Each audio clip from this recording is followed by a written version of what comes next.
Hey Kings, there's a very important and long coming message, lesson, something that you need to know about.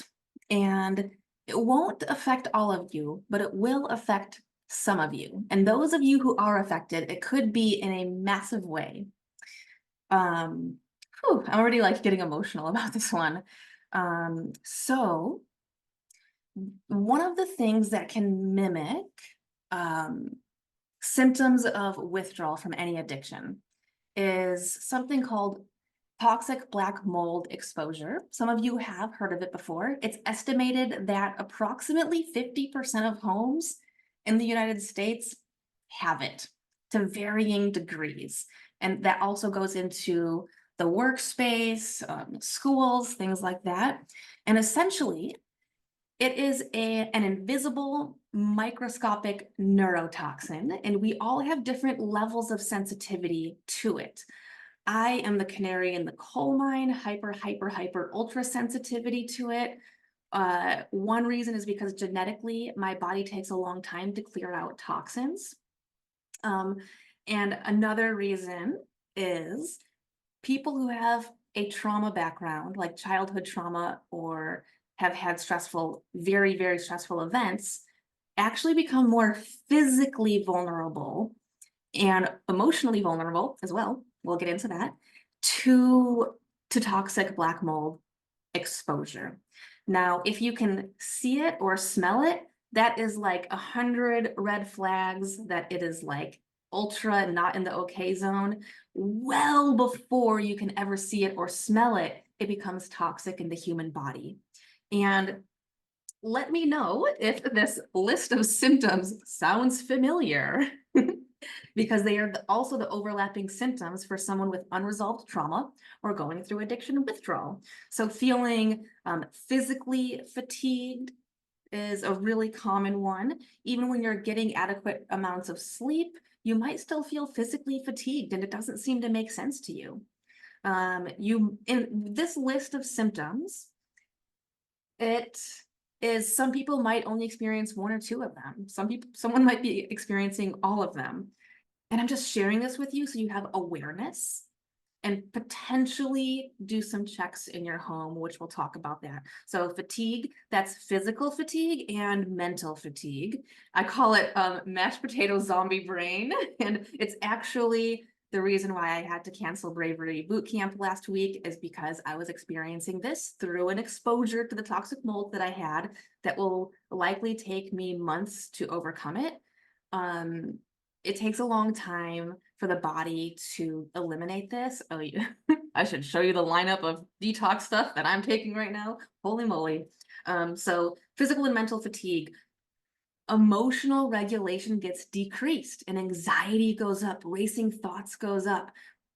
We can get more provoked into agitation, anger, annoyance, fear, rage, basically every single unpleasant emotion.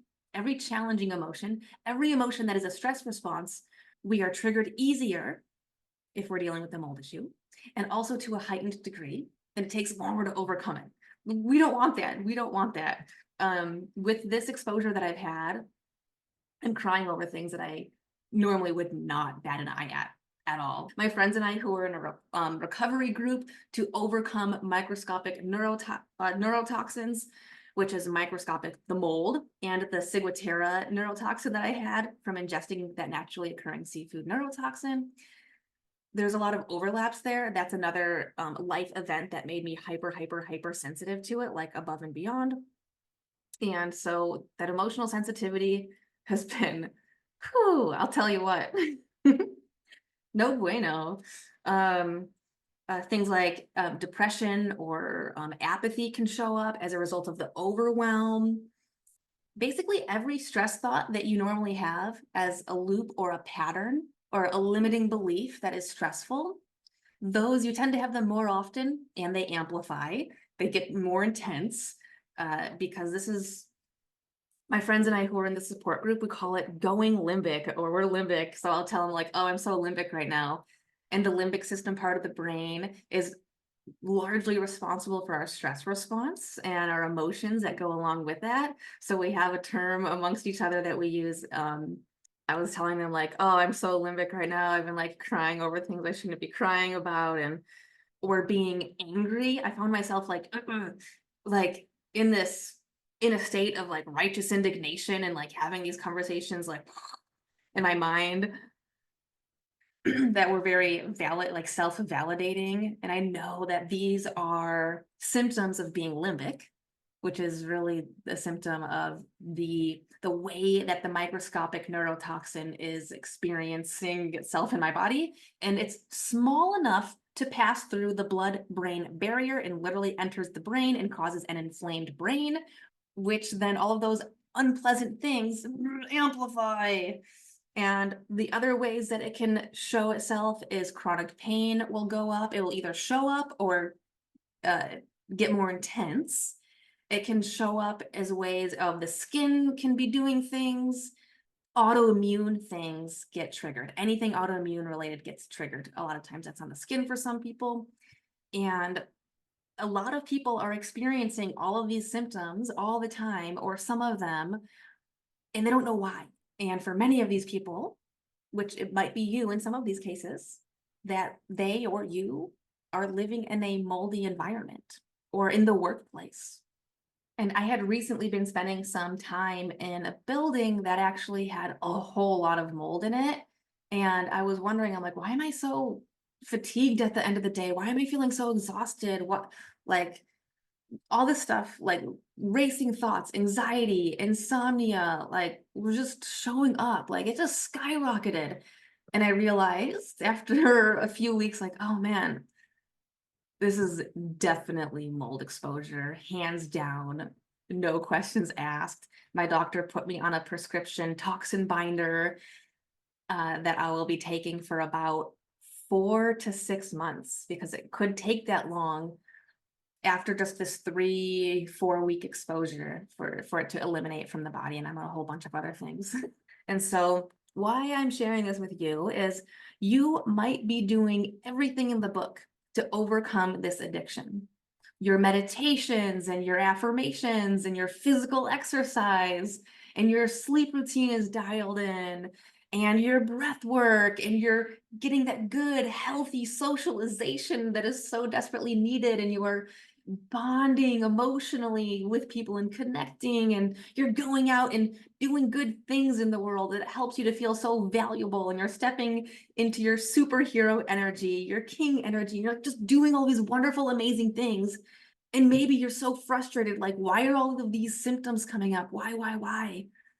And it might possibly be because you could be living in an environment that has neurotoxic, microscopic black mold exposure in the environment. We breathe it in. It's even like touches our eyeballs, and like it can enter our body. It's through mostly through breathing. And for some people, you notice the effect immediately if you're very sensitive, and if it's a strong, potent dose. And some people, it's like a frog in boiling water, just over the course of many months, or for some people even many years. You just notice you're more tired, you're more chronic pain, you have more anxiety, your sleep quality goes down, you're like taking more like medications or supplements or prescription medications to kind of try to stomp out these things. And then there's the negative side effects, and just like things just, and then you're attributing it to just like aging or the stressful things going on around you. And it might just be that you've been living in a toxic mold environment. I almost feel like I've done a disservice to you by not sharing this with you sooner. And I think just about 100% of the time, there may have been 1 or 2 other times that I've canceled Bravery Bootcamp. It's because I'm having a mold exposure.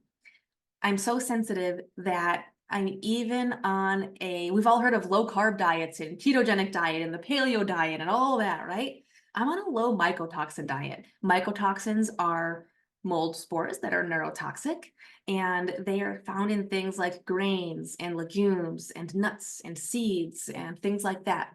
And I'm on the low mycotoxin diet because even certain foods that I eat, the toxic mycotoxin load within that might take me out for a few hours or a day. So this is a little bit of a, I guess I'm realizing this out loud. I am holding myself accountable by sharing it with you.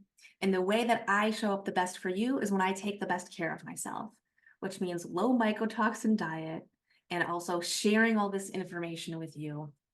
So 2 summers ago with this, I flew out to Illinois to my dad's in the summer, hot, humid, and for a cousin's wedding. And I went down to his basement and I felt like it was one of the strongest physical assaults I've ever had. First of all, you could smell the mold, extremely powerful, and it was like humid, like it was probably 90%, 98% humidity. I'm surprised it wasn't raining in his basement. And literally my body had such a wrenching reaction. My eyes and nose were like dripping profusely immediately. And my body was like trying to make me throw up and dry heave just because it was saying there's something in the body that must get out, that must get out, that must get out immediately. And I had to sleep outside on my dad's deck for the rest of the stay out there and not go in his house. I was very sensitive. I can't visit my dad during that time of year anymore, although he has the dehumidifier and doing stuff. Anyway, besides the point, over the next few days, my face was extremely puffy. I didn't look like myself. You may have not even recognized. And what that was is the lymphatic fluid that we have. We have 2 circulatory systems in our body. We all know about the blood circulatory system when our heart pumps and it circulates the blood. But our detox circulatory system is the lymphatic system. It doesn't have a pumping mechanism that's just always going for us. It's our physical muscles. We must be physically active. Every time we flex a muscle, it pumps the lymphatic fluid, and eventually it sends all of those toxins within the lymphatic fluid to our liver for elimination and things like that. But what was going on with me is, and this is an indicator, if you're waking up with like puffy eyelids, oh man, my eyes were like puffed out, like I can't even explain how bad it was. My whole face was so swollen. That was lymphatic fluid building up in my body faster than what it could drain. I had such a heavy toxic load in my body that my body was trying to drain it as fast as it could, but it couldn't keep up. So I got so super puffed out with that lymphatic fluid. And inside of that lymphatic fluid were toxins my body was trying to eliminate. Another thing is if you're going to test or inspect your home, well, if you can see it or smell it, that's all the test you need, right? But most tests that you can purchase, many of them will produce a false negative.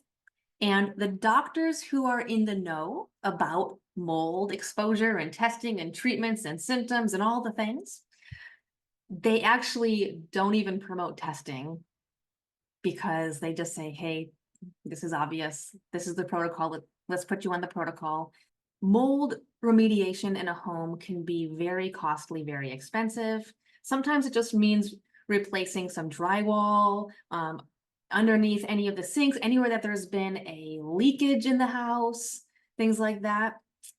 Very, very, very important that essentially if there's a leak and water gets somewhere and that isn't cleaned up within 48 to 72 hours, then you're looking at a mold issue. Oh yeah, the other thing it does is it lowers IQ. It lowers fluidity of speech. It does all sorts of things. So last Bravery Bootcamp when I canceled, I could not even like mutter out a complete or full coherent sentence.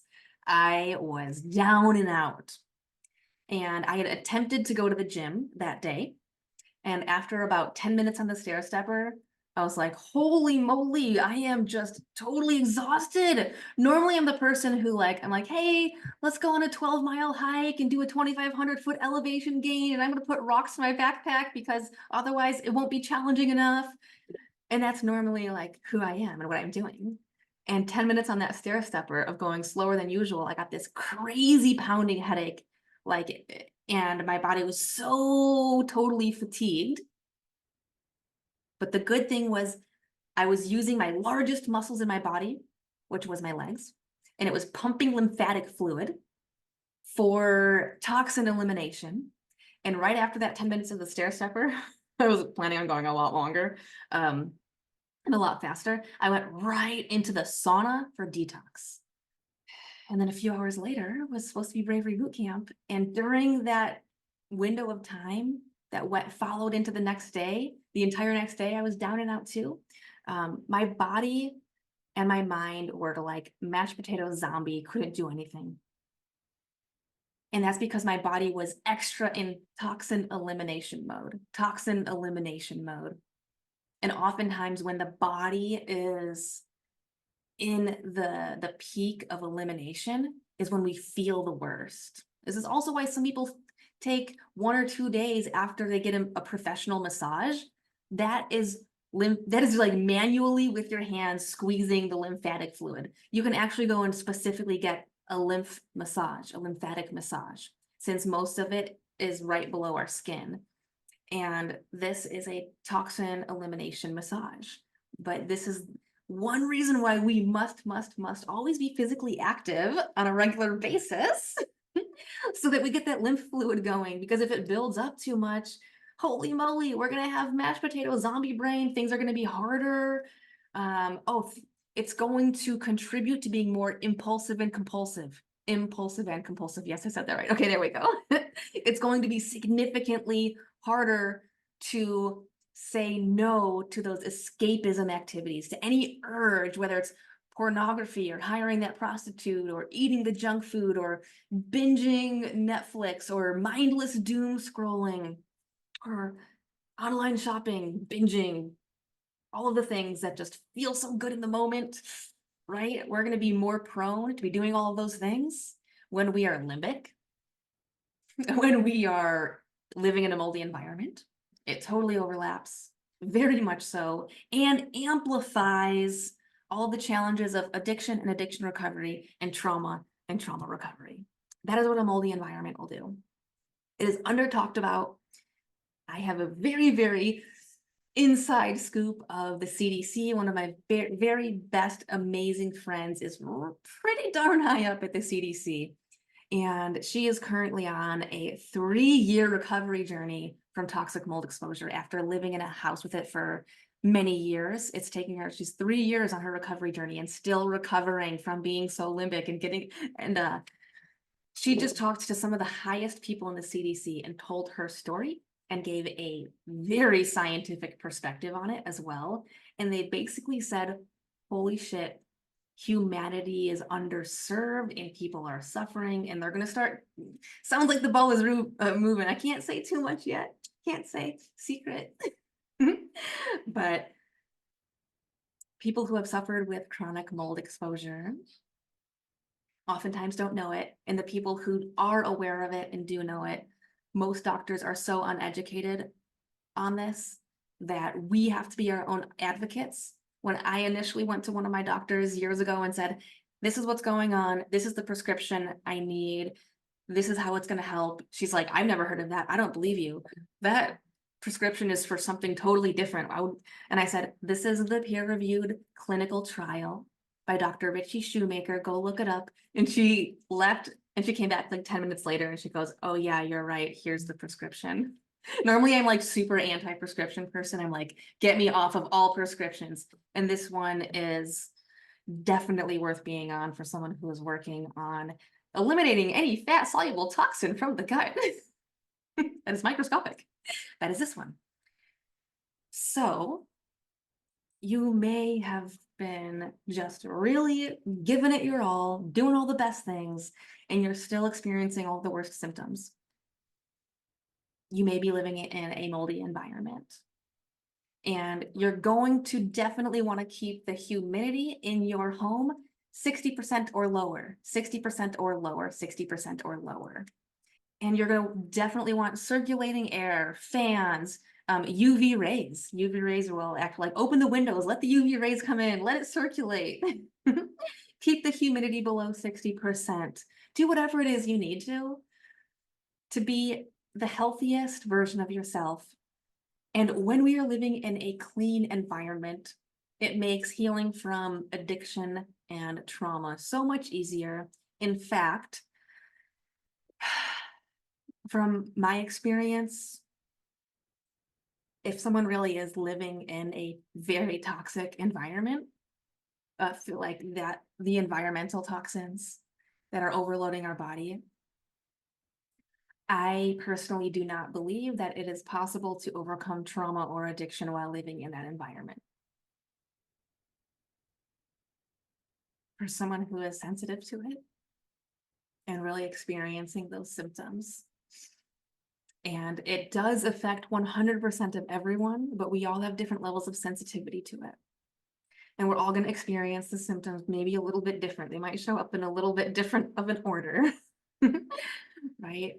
And so please get yourself into a clean environment, do whatever it takes, especially if you have a spouse or a partner who has trauma or a chronic condition, or especially if you have children living in the house. One of my heroes is Dave Asprey, and he had arthritis at age 13, and it was because he was living in a moldy basement, and his bedroom was in a moldy basement growing up. He was, as an adult, he was something like 100 pounds overweight, because it will also contribute to weight gain. Massively, it contributes to weight gain. And as soon as he cleaned up first you have to clean up your environment, but then you have to clean up your physical body, and then you have to do a lot of emotional healing to reduce the sensitivity of the limbic system. Physical environment cleanup, physical body cleanup, a shit ton of emotional work to heal from the toxic mold environment. And seriously, do whatever it takes. Do whatever it takes to be in a clean environment. Being in the moldy environment is traumatizing in and of itself. It will massively amplify any trauma you've ever experienced. It will massively amplify any hardships with addiction recovery that you are experiencing. I would hate for you to go through all of this work here in Leap of Courage and have none of it work because of living in a toxic, moldy environment. I do not believe that it is possible to recover when living in that, if you are sensitive to it. And here's the other thing, the more that we are exposed to it, the more sensitive we become to it. The more we're exposed to it, the more sensitive we become to it. Over this month where I've had this toxic mold exposure, it took me a little while to realize it. I can't believe I didn't realize it right away, but I've actually been doing emotional eating. I've gained a little bit of weight. I'm still in the very healthy range. I'm not worried about that. I don't feel ashamed or worried about that, but I realized I was eating a lot more in foods that weren't necessarily the best for me. And it was emotional eating from having a limbic brain, from having this spike in toxic exposure to the microscopic neurotoxic mold. And I almost feel like I'm putting this together in not the most cohesive way, because I I am a bit limbic right now. And I'll just say my brain is not functioning as sharply as it otherwise would be. And when Dave Asprey cleared the physical environment, the body environment, clearing it with toxins, and then did the emotional work, largely through meditation, then his IQ skyrocketed. He lost all that excess weight and got into incredible shape. He basically is an advocate now for this. He has a line of coffee specific to be the lowest mycotoxin load possible. He is Mr. Low Mycotoxin. And so if you've heard of bulletproof coffee, everything he does is towards physical health, mental health, emotional health, spiritual health, and longevity. Let's slow the aging process as much as possible and love life through being happy and healthy during that increased lifespan. And for him, it started with a toxic mold exposure illness that put him on an incredible healing journey, and now he devotes his life to helping others get healthy. And he was one of the heroes initially in my journey when I was healing, the knowledge that I would soak up. And he comes from a highly scientific place and make sure that it is totally backed by science. So,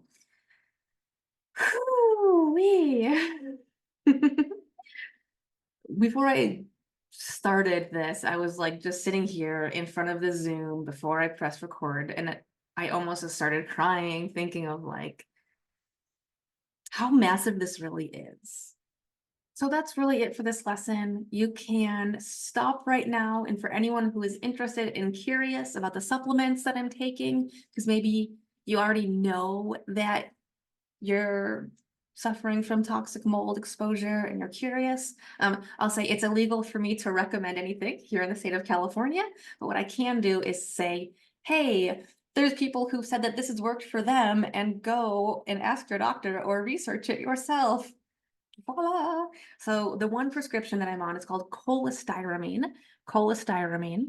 and it was originally from like the 1960s to help lower cholesterol because it binds to the fat soluble things in the gut.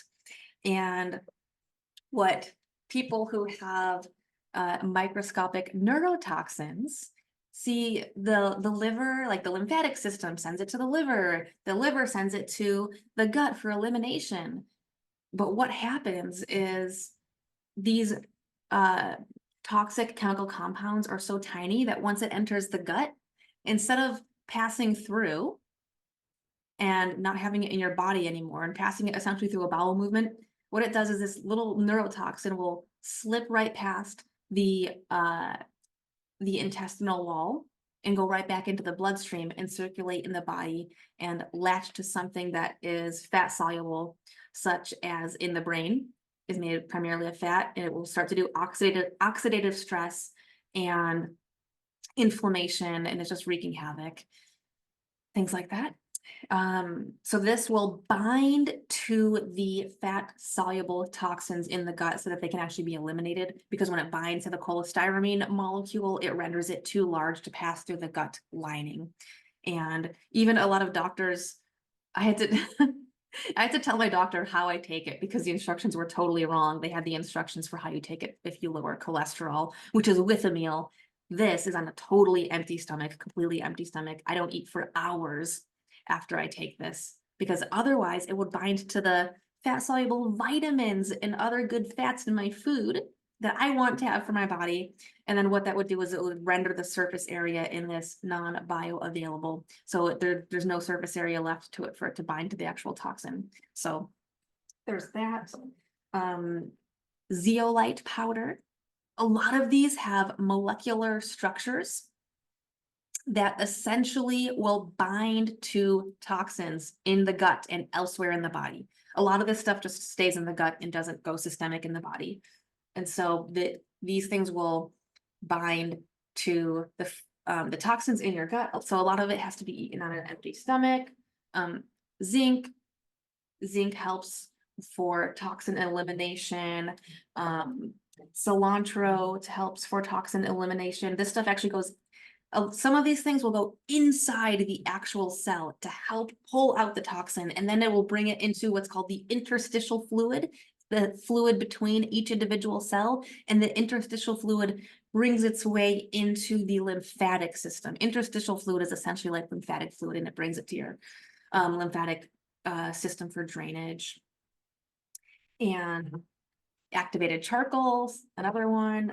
Lots of minerals, things like magnesium and zinc are very important. Things like that. Chlorella, I take this right after meals because it helps to just bind to the toxins that are found in meals, because foods have heavy metals in them. A lot of food has toxins in them. So I'm lightening the overall toxic load in my body with some of these things so that when it's time for my body to eliminate the mold, it has an easier job doing it. Fulvic acid. And then here's just a liquid dropper of detoxify. They're all basically a bunch of plant extracts and I have more things on the way from Amazon right now. Glutathione. Glutathione, the body does make it. Its half-life is only about 12 minutes long in the life, but its nickname is master antioxidant. It is the master antioxidant. It also does an incredible job of basically the glutathione goes inside of a cell and pulls out toxins and say, you don't go there. Let's bring you to the interstitial fluid, to the lymphatic system, and eventually to the colon for elimination. And that's where the cholestyramine comes into play, because now that it's in the colon, the cholestyramine can now bind to the toxin, rendering it for elimination. These are just some of the things. I have more stuff on the way from Amazon. So timing with these is important, as far as making sure they don't bind to each other, that they don't bind to my food. Some you can take with food, without. Some have to be standalone. I was using ChatGPT. I basically took a picture of all of them and I said, I want to take as many of this as much as possible throughout the day. I break my fast at 1 o'clock in the afternoon. I have coffee at 6:30 in the morning, black coffee with this. And said, give me my routine. And it said throughout the day, like basically take these together without food, take this as a standalone, take these right after your fast, take this with dinner. It made it a whole heck of a lot easier for me to do that. So so that's why I cancel Bravery Bootcamp on occasion. I may have gone into a building or a person's home where I got a toxic load, or maybe eaten something that kind of put me out for, it's usually anywhere from 4 hours to 24 hours where I'm just, when it's a small exposure. This larger exposure is it was like a 3 to 4 week exposure. It'll probably take me at least several months to clear out of my body. So, which means I'm just going to be more sensitive to certain things. The other thing you need to know about, when you are experiencing emotional stress, then you become more sensitive to the physical things that the toxic mold could basically produce in your body. So we become more sensitive and vulnerable to all of the symptoms of toxic mold when we are experiencing emotional stress or physical stress or lack of sleep, or basically the things that it causes them all to be worse. And it's like this positive feedback loop that's no bueno. So we got to get yourself out of the environment that's causing it, and then clean up the physical body and do limbic system retraining. Limbic system retraining, Leap of Courage, is already naturally a limbic system retraining program. It's already built in. It is already built in because I have fucking been through the ringer with this. So it's a form of brain retraining. Limbic system, reducing the hypersensitivity of the limbic system is a form of brain retraining, and it is built into Leap of Courage. Okay, here we go. Signing off.